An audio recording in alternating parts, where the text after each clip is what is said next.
కేంద్ర ప్రభుత్వం పెద్ద ఎత్తున కార్మిక వ్యతిరేక విధానాలు అమలు జరపడంతో పాటు నియంతృత్వ పోకడలు పోతా ఉన్నాయి.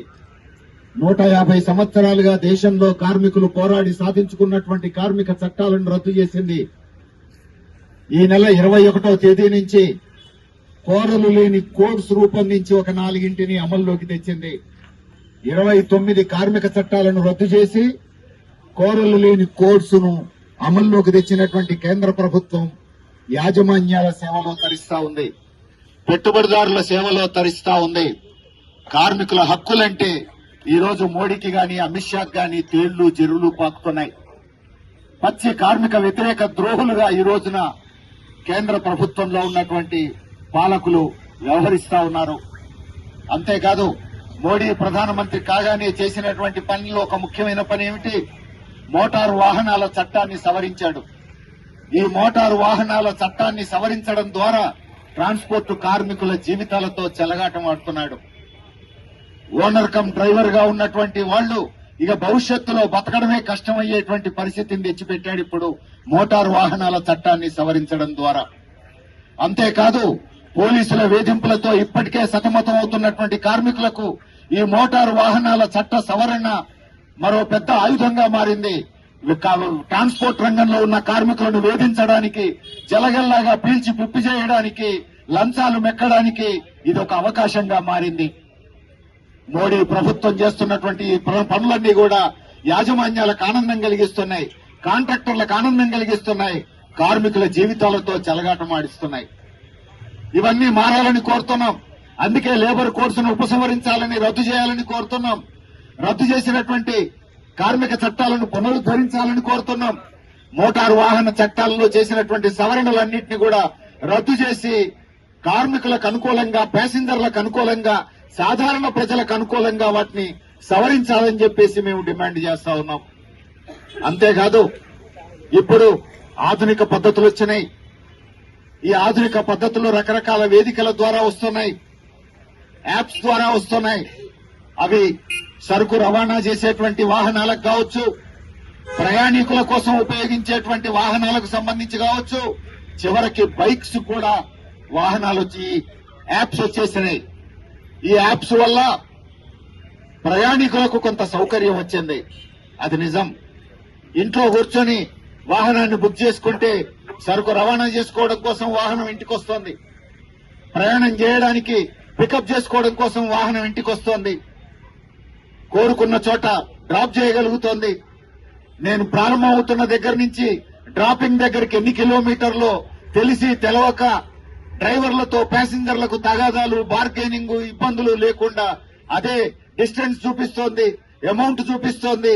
ఇవన్నీ కూడా సాధారణ ప్రజలకు సౌకర్యంగా ఉన్నాయి. అందుకే వీటన్నిటిని కూడా ప్రజలు ఈ రోజు ఆహ్వానిస్తున్నారు, ఆదరిస్తున్నారు. ఇవన్నీ కావాలని ప్రజలు కోరుకుంటున్నారు. మంచిదే. అయితే ట్రాన్స్పోర్ట్ కార్మికులు కూడా ప్రజల్లో భాగం. సాధారణ ప్రజలందరికీ సౌకర్యం కల్పించేటువంటి ఈ నూతన అవకాశాలు ట్రాన్స్పోర్ట్ కార్మికులకు ఉరితాడుగా మారకూడదు. వినండి అన్నారు ముఖ్యమంత్రి సమక్షంలో. ఆ ఐఏఎస్ ఆఫీసర్ కి అర్థమయ్యేట్టుగా వివరంగా నేనే చెప్పాను. అవన్నీ విన్న తర్వాత ఇందులో మేము చేయగలిగినవి ఉన్నాయి, తప్పకుండా చేస్తామని ఆ ఆఫీసర్ చెప్పాడు, ముఖ్యమంత్రి రేవంత్ రెడ్డి గారు చెప్పారు. మరి 2 ఏళ్లలో 5 సార్లు ముఖ్యమంత్రిని కలిసి చెప్పాం. ఇంకెన్నిసార్లు కలవాలండి? ఇంకో 3 ఏళ్ళు అయితే మళ్ళా ఎన్నికలు వస్తాయి. మళ్ళా ఎన్నికలైన తర్వాత చూద్దాం, ముందైతే ఓటేయండి అంటారు కదా.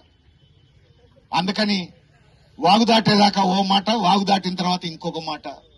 ఇది మోసపూరితమైనటువంటి విధానాలకు అలవాటు పడ్డ పాలకులు మరోసారి కార్మికులు మోసపోవడం మేము కోరుకోవట్లేదు. అందుకోసమే మేము ఆందోళనలకు సిద్ధపడ్డాం. మేము స్పష్టంగా కోరుతున్నాం, కేంద్ర ప్రభుత్వాన్ని మోటారు వాహనాల చట్టంలో సవరణలు చేసిన అన్ని రద్దు చేయాలని కోరుతున్నాం, లేబర్ కోడ్స్ రద్దు చేయాలని కోరుతున్నాం.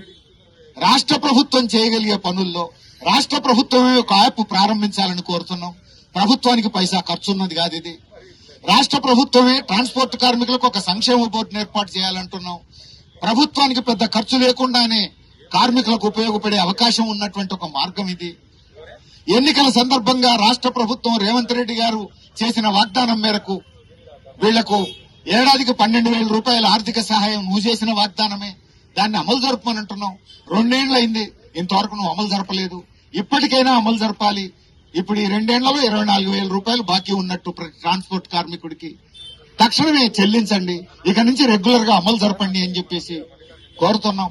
అందుకని కార్మికుల సమస్యల పరిష్కారం కోరుతూ మేము అత్యంత ప్రజాస్వామ్య పద్ధతుల్లో రాష్ట్ర ముఖ్యమంత్రి గారికి, రాష్ట్ర ట్రాన్స్పోర్ట్ మంత్రి గారికి అనేక సార్లు మేము కలిశాము, వివరించాము. వాళ్ళని ఎవరిని కలవకుండా మేము రోడ్డెక్కట్లేము. అధికారులనైతే అనేక సార్లు కలిశారు మా నాయకులు. అందుకని అనివార్యమైన పరిస్థితుల్లోనే మేము ధర్నాకు పూనుకోవాల్సి వచ్చింది. ఇప్పుడు కూడా చట్టబద్ధంగా, ప్రజాస్వామ్యబద్ధంగా మేము ధర్నా చేస్తున్నాం. ఎవరికి ఇబ్బంది పెట్టట్లేము. ఇప్పటికైనా కేంద్ర రాష్ట్ర ప్రభుత్వాలు తమ చేతుల్లో ఉన్నటువంటి సమస్యలన్నింటినీ పరిష్కరించాలి. పోలీసుల వేధింపులను తక్షణం రాష్ట్ర ప్రభుత్వం ఆపించాలి.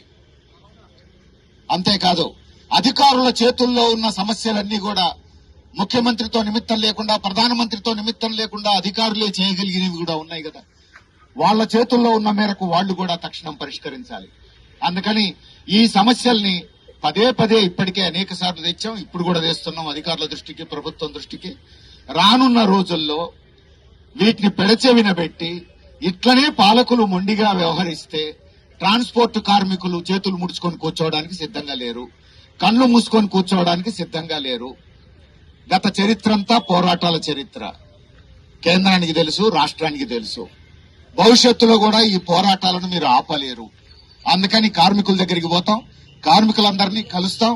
కార్మికులందరూ ఎలాంటి పోరాటం చేయాలని కోరుకుంటే అలాంటి పోరాటానికి ఎర్ర జెండా సిద్ధపడుతుంది, సిఐటియు సిద్ధపడుతుంది అనే విషయం ఈ రోజు రాష్ట్ర ప్రభుత్వానికి, కేంద్ర ప్రభుత్వానికి స్పష్టం చేయదలుచుకున్నాం. అందరికీ తెలుసు, కేంద్ర రాష్ట్ర పాలకులకు తెలుసు, ఎర్ర జెండా ఏంటో తెలుసు, సిఐటియు ఏంటో తెలుసు, వీళ్ల పోరాటాలు అంటే ఏంటిదో తెలుసు. వీళ్ళు ఒకసారి పోరాటానికి పూనుకుంటాము అని అంటే ఆ పూనుకునే తీరు ఎట్లుంటుందో కూడా వాళ్ళకు బాగా తెలుసు. గతంలో చూసిండ్రు, భవిష్యత్తులో కూడా చూడాల్సి వస్తుంది అని చెప్పేసి నేను ఈ రాష్ట్ర ప్రభుత్వాన్ని, కేంద్ర ప్రభుత్వాన్ని, అధికారుల్ని తీవ్రంగా హెచ్చరిస్తున్నాను. రాష్ట్రంలో ఉన్న ట్రాన్స్పోర్ట్ కార్మికులకు కూడా ఒక విజ్ఞప్తి. మీరందరూ కూడా బైక్ డ్రైవర్లు సపరేటు, లేకపోతే క్యాబ్ డ్రైవర్లు సపరేటు, ఆటో డ్రైవర్లు సపరేటు, ట్రాలీ డ్రైవర్లు సపరేటు, లారీ డ్రైవర్లు సపరేటు, ఇట్లా ఎవరికి వాళ్ళు సపరేట్ కాదు. మీరందరూ కూడా ట్రాన్స్పోర్ట్ కార్మికులు అందరూ ఒక వేదిక మీదకి రావాలి, ఐక్యంగా కదలాలి. మేమంతా కదిలిసే ఉన్నాం, ఐక్యంగా ఉన్నాం, పాలకుల మెడలు వంచుతామని చెప్పేసి కదలాల్సినటువంటి అవసరం ఉంది. ఆ వైపు ట్రాన్స్పోర్ట్ కార్మికులందరూ చైతన్యవంతులుగా సిద్ధపడాలని చెప్పేసి మీరు చేయబోయేటువంటి ఐక్య పోరాటాలకు సిఐటియు సంపూర్ణంగా అండదండలుగా ఉంటుంది. ఎలాంటి పోరాటానికైనా సిఐటియు సిద్ధంగా ఉందని మీ అందరికీ తెలియజేస్తూ సెలవు.